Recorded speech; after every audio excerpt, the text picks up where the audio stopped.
Hello friends, you are most welcome in my channel VK education and information. दोस्तों, आज हम लाए हैं क्लास 10th साइंस और चैप्टर है 14 हीट एंड एनर्जी के ऊपर जो है इम्पोर्टेंट क्वेश्चंस हैं। ये क्वेश्चंस एग्जाम में रिपीट होते रहते हैं, तो चलिए देखते हैं क्या है क्वेश्चन।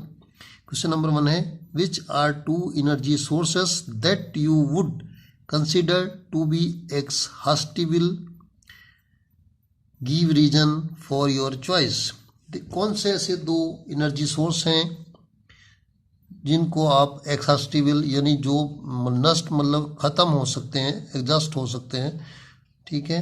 तो देखिए, कोल और petroleum are two exhaustible sources of energy. ये ऐसे दो सोर्स हैं एनर्जी के जो एक्सहॉस्टिबल हैं, जो एक्सहॉस्ट हो सकते हैं। These fuels were formed over millions of years ago. ये जो फ्यूल्स हैं, ईंधन है, ये 10 लाख साल पहले ये क्या है, ये बने हैं and there are only limited reserve. इनके जो रिजर्व्स हैं, भंडारण है, वो क्या है, मतलब लिमिटेड है, ज़्यादा मात्रा में नहीं है।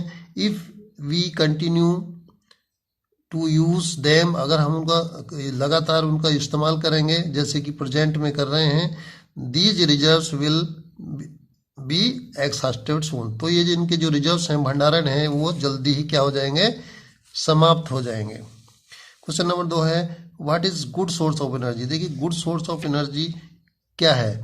तो देखिए, गुड सोर्स ऑफ एनर्जी होने के लिए ये सारे उसमें क्या होने चाहिए, क्वालिटी होनी चाहिए। Number 1, it should be easily available. ये इजीली अवेलेबल मतलब आसानी से उपलब्ध हो जाए। It should do a large amount of work, एक भारी मतलब एक लार्ज अमाउंट ऑफ वर्क करना चाहिए। और produce large amount of heat, ये या लार्ज अमाउंट ऑफ हीट जो है वो उत्पन्न करना चाहिए अगर वो गुड एनर्जी सोर्स होगा तो, ठीक है।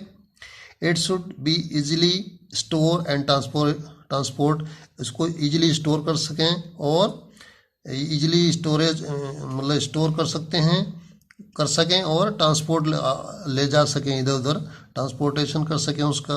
It should be economical, easily जो है वो ज़्यादा महंगा ना हो, इकोनॉमिकल हो, जो पहुंच से बाहर ना हो कि उसको आप परचेज ही ना कर सकें ऐसे एनर्जी सोर्स को।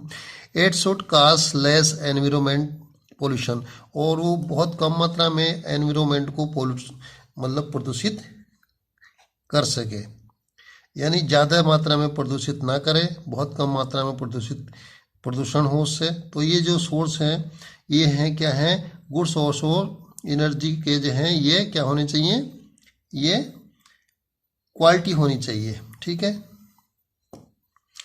और क्वेश्चन नंबर 3 है, व्हाट इज गुड फ्यूल। और देखिए, गुड फ्यूल क्या है। तो गुड फ्यूल क्या है, ए गुड फ्यूल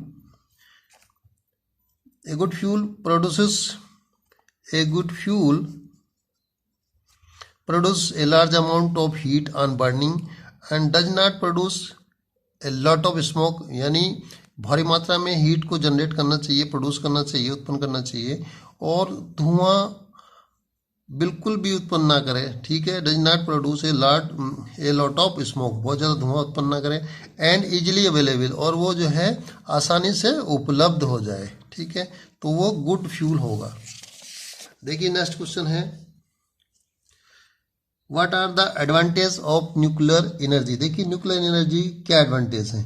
तो देखिए, न्यूक्लियर एनर्जी की जो एडवांटेज हैं ये हैं, large amount of energy is produce per unit mass. उसके पर यूनिट मास से जो है एक बहुत बड़ी मात्रा में एनर्जी क्या है, उत्पन्न होती है। It does not produce smoke, उससे धुआं उत्पन्न नहीं होता। It is a clean energy, बिल्कुल साफ सुथरी एनर्जी है।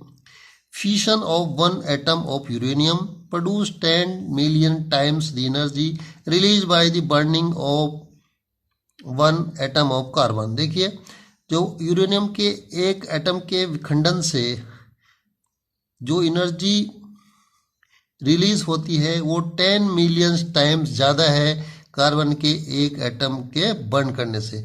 अब यह चौथा इसका है एडवांटेज है, fusion of 4 hydrogen atoms produce huge amount of energy. देखिए, 4 हाइड्रोजन एटम के संलयन से यानी फ्यूजन से जब 4 हाइड्रोजन के एटम के न्यूक्लियाई क्या होंगे, कंबाइन होंगे, तो एक जो है large mass nucleus form up होगा, और वो न्यूक्लियस होगा किसका, हीलियम का।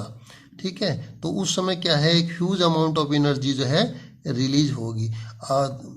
जो सन की जो एनर्जी है due to the fusion of hydrogen atom into nucleus atom, ये हीलियम एटम। ठीक है, यानी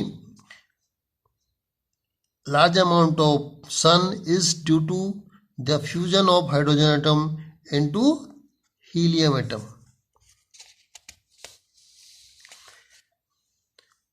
Question number 5 है, hydrogen has been used as a rocket fuel. Would you consider it a cleaner fuel than CNG? Why or why not? देखिए, hydrogen can be considered as a cleaner fuel because it produce water vapor on burning which is non polluting. देखिए, जब hydrogen को आप burn करते हैं तो वो क्या है, वाटर वेपर जो है प्रोड्यूस करती है। ठीक है, जो कि नॉन पोल्यूटिंग है, मतलब जिससे प्रदूषण नहीं होता। फिर भी इसके एक्सप्लोजिव नेचर के कारण हाइड्रोजन को जो है स्टोरेज और ट्रांसपोर्टेशन जो है क्या है, मुश्किल है, थोड़ा डिफिकल्ट है। नेक्स्ट क्वेश्चन है, why are we looking at alternate source of energy? तो देखिए, सिंपल सा आंसर है, fossil fuels which have been traditionally used by human being as an energy sources are non renewable sources of energy. ये कैसे हैं, non renewable sources of energy हैं। ठीक है, इनको दोबारा से आप जो है रिन्यू नहीं कर सकते हैं, उत्पन्न नहीं कर सकते हैं। These sources of energy are limited and can not be replenish. ये लिमिटेड हैं, इनकी मात्रा जो है सीमित है, और ये रिप्लेनिश यानी इनको आप रिफिल भी नहीं कर सकते हैं ऑन देयर ओन, उनकी जगह पर।